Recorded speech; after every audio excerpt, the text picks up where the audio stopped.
Je m'appelle Laura et ce que je vais vous dire est quelque chose que je n'aurais jamais pensé arriver de ma vie. Mon mari et moi sommes mariés depuis 10 ans. Diego est un homme bon, travailleur, aimant et a toujours été là pour moi. Cependant, la monotonie et la routine commençaient à m'étouffer. J'avais l'impression qu'il manquait quelque chose, une étincelle qui nous animerait, mais je ne savais pas comment la récupérer. Tout a commencé un mardi après-midi.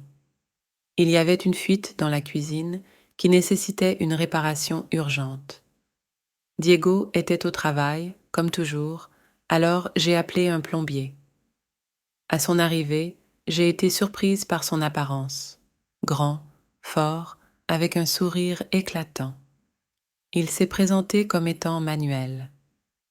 Il y avait quelque chose dans son regard, une étincelle de confiance et de malice, qui m'a immédiatement intriguée.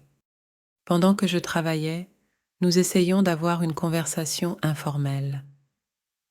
Il m'a dit qu'il travaillait dans le métier depuis des années et qu'il aimait résoudre les problèmes. Sa voix était grave et apaisante, et je ne pouvais m'empêcher de ressentir une attirance instantanée. Je me suis dit que c'était stupide, mais je ne pouvais pas nier ce que je ressentais. Quelques jours plus tard, la fuite est réapparue. Cette fois, cependant, j'ai ressenti une émotion étrange qui l'appelait à nouveau. À son arrivée, sa présence remplit la pièce. Il s'est agenouillé pour vérifier le tuyau et je pouvais voir chaque mouvement de ses muscles sous sa chemise moulante.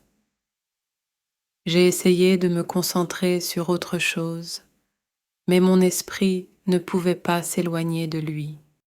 Nous nous sommes regardés d'une manière qui n'était pas seulement professionnelle. Il y avait une tension dans l'air, une tension qu'aucun d'eux ne pouvait ignorer. Lorsqu'il a finalement réparé la fuite, il s'est levé et nos regards se sont croisés. C'était comme si, à ce moment-là, le monde entier s'était effondré et que seuls lui et moi existions. « Voudrais-tu prendre un café ?» ai-je demandé, ma voix tremblant un peu. À ma grande surprise, il a accepté sans hésitation. Nous nous sommes assis dans la cuisine, là où tout a commencé, et avons commencé à parler de nos vies. Il m'a parlé de sa passion pour la musique et les voyages, et je lui ai parlé de mes rêves oubliés et de mes peurs cachées. La connexion a été instantanée et profonde. Ce café s'est transformé en plusieurs réunions. Manuel réparait tout ce qui avait besoin d'être réparé dans la maison et je trouvais n'importe quelle excuse pour l'appeler. Chaque fois qu'il était là, mon cœur battait plus vite. Nous envoyions des SMS à toute heure de la journée et petit à petit, nos conversations sont devenues plus personnelles et coquettes. Un après-midi, alors que nous étions seuls dans le salon, la tension a fini par éclater. Manuel s'est approché et, sans dire un mot, m'a embrassée. C'était un baiser plein de passion, de désir de longue date. Je ne pouvais pas m'arrêter, je ne voulais pas m'arrêter. Mes mains parcouraient son corps, sentant chaque centimètre de lui, pendant qu'il faisait la même chose avec moi. Nous avons passé l'après-midi ensemble, et ce n'était pas la dernière fois. Chaque moment que nous avons passé ensemble était un mélange d'excitation et de culpabilité. Il savait que ce qu'il faisait était mal, qu'il trahissait Diego, mais il ne pouvait pas s'en empêcher. Manuel m'a fait me sentir vivant d'une manière que je n'avais pas ressentie depuis des années. J'ai commencé à trouver des excuses pour voir Manuel plus souvent. Diego était de plus en plus absent à cause du travail, ce qui facilitait nos réunions. Pourtant, chaque fois que je regardais mon mari, la culpabilité me rongeait. Je savais que je jouais avec le feu, mais je ne pouvais pas m'arrêter. Une nuit, après avoir été avec Manuel, je suis rentrée chez moi et j'ai trouvé Diego qui m'attendait. Son regard était triste et inquiet. « Où étais-tu » demandai. Je ne pouvais pas le regarder dans les yeux. J'avais l'impression que tout mon monde s'effondrait. Il savait qu'il était sur le point de perdre tout ce qu'il avait, mais à ce moment-là, le plaisir d'être avec Manuel semblait valoir tous les risques. Diego remarqua que quelque chose n'allait pas. Malgré mes tentatives pour cacher la vérité, la culpabilité et la peur commençaient à se manifester dans mon comportement. Ce soir-là, après sa question, je me suis excusée en disant que j'étais sortie avec des amis. Il ne semblait pas convaincu, mais il n'insistait pas. Je me sentais soulagée, mais seulement temporairement. Je savais que je ne pouvais pas continuer à mentir éternellement. Chaque jour qu'il passait avec Manuel, le lien devenait plus fort et, en même temps, la culpabilité plus insupportable. Une partie de moi voulait tout avouer à Diego, mais la peur de le perdre et d'affronter la réalité me paralysait. Cependant, il y avait aussi une partie de moi qui ne voulait pas abandonner Manuel. Il représentait tout ce que je recherchais, la passion, l'émotion et une liberté que je n'avais pas ressentie depuis des années. Un après-midi, alors que Manuel et moi étions dans son petit appartement, il m'a regardé sérieusement. « Laura, nous ne pouvons pas continuer comme ça, » dit-il. 6 paroles m'ont surpris.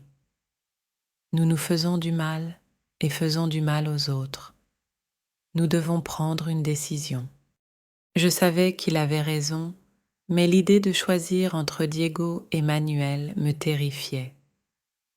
Comment pourrais-je prendre une décision pareille? Il aimait Diego, mais il voulait aussi Manuel. J'étais coincée à un carrefour émotionnel. Les jours ont passé et mon comportement est devenu plus erratique. Diego, qui n'était pas stupide, commença à devenir plus méfiant. Une nuit, il m'a de nouveau confrontée.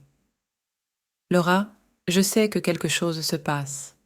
S'il te plaît, dis-moi la vérité. » Sa voix était douce, pleine de douleur et d'inquiétude.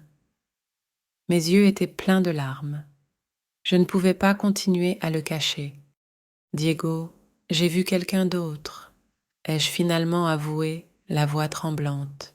« Je suis tellement désolée. » Son visage était rempli d'incrédulité et de tristesse. Il est resté silencieux, analysant mes paroles. J'avais l'impression que le monde s'effondrait autour de moi. Après un long silence, Diego parla.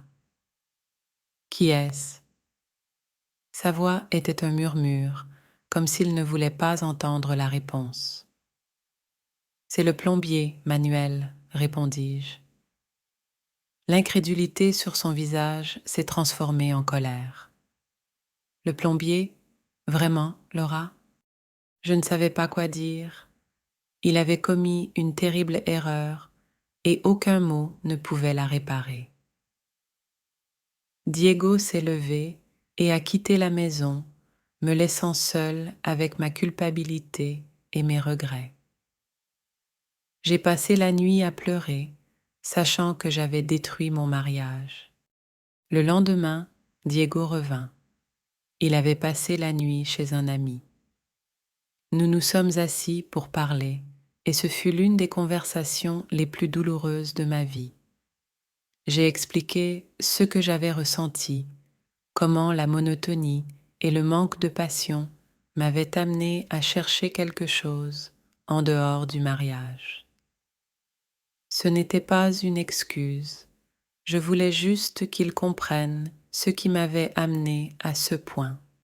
Diego était blessé, mais il était également prêt à essayer de sauver notre mariage. Je veux que nous suivions une thérapie, a-t-il déclaré. Nous devons parler à quelqu'un qui peut nous aider à comprendre ce qui s'est passé et comment aller de l'avant. J'ai accepté. Je savais que ce que j'avais fait était mal, mais je savais aussi que j'aimais toujours Diego et que je voulais sauver notre mariage si possible. Nous avons commencé à assister à des séances de thérapie de couple. Ce fut un processus long et douloureux. Nous parlons de nos frustrations, de nos peurs et de nos désirs. Nous avons fait face à la réalité de notre relation et à ce qui s'était passé. Pendant ce temps, j'ai arrêté de voir Manuel. C'était une décision difficile, mais nécessaire. J'ai dû me concentrer sur mon mariage et essayer de réparer les dégâts que j'avais causés. Manuel a compris et respecté ma décision, même si elle était douloureuse pour nous deux. La thérapie nous a aidés à nous ouvrir de nouvelles manières. Nous avons appris à mieux communiquer et à exprimer nos besoins et nos désirs. Ce n'était pas facile et il y avait des moments où nous voulions tous les deux abandonner. Mais petit à petit, nous avons commencé à reconstruire notre relation. L'infidélité nous a laissé de profondes cicatrices, mais elle nous a également appris de précieuses leçons. Nous avons appris à valoriser davantage notre relation et à ne pas tenir pour acquis l'amour que nous partageons. Nous avons décidé de faire un effort conscient pour maintenir l'étincelle et la passion vivante dans notre mariage. Diego et moi travaillons toujours sur notre relation. La confiance brisée ne se rétablit pas du jour au lendemain, mais nous sommes déterminés à avancer ensemble. Nous savons que le chemin ne sera pas facile, mais nous savons aussi que nous sommes prêts à nous battre pour notre amour. Manuel est devenu un souvenir doux amer, une leçon douloureuse sur ce qui peut arriver lorsque nous laissons la routine et le manque de communication détruire ce que nous avons construit. J'apprécie les moments que nous avons partagés, mais je sais que ma vraie maison est avec Diego. Merci de m'avoir rejoint dans cette histoire. Si vous souhaitez plus de contenu sur les relations, l'amélioration et la croissance personnelle, abonnez-vous à notre chaîne YouTube et rejoignez notre communauté. Ne le manquez pas.